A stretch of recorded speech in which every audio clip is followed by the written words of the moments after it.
Novena derrota de l'hoquei Bigues i Riells aquesta temporada. Les noies de Mariona Carmona no han pogut sumar cap punt aquest cap de setmana. Jugaven a casa contra el Club Patins Vilanova, que s'enduia la victòria per la mínima. La primera part es tancava sense gols i amb poques oportunitats per als dos equips. Tot i que les locals arribaven més a porteria, no aconseguien materialitzar el gol, mentre que el Vilanova marcava en una de les poques ocasions que tenia.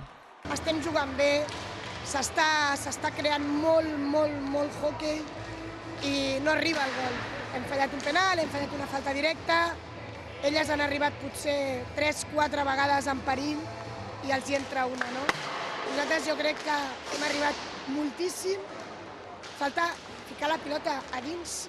Jo crec que ha anat molt bé, vull dir, hem jugat molt la pilota, hem fet molts contraatacs, hem encarat moltíssim, cosa que altres partits no hem fet, però no sé per què no ens entra, no tenim la sort, o no sé, però encara estem aquí perdent tots els partits, però hi estem ficant moltes ganes i almenys això és el que importa.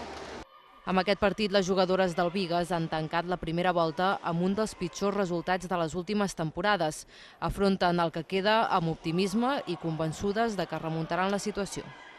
La segona volta la farem molt millor que la primera, perquè ara comencem a realment estar enxufades, estem bé, fem joc, hi ha equip, hi ha sobres, i a veure si recuperem ràpid a la Sara, que també té una lesió al dit del peu, i tornem a ser l'equip sencer i cap endavant.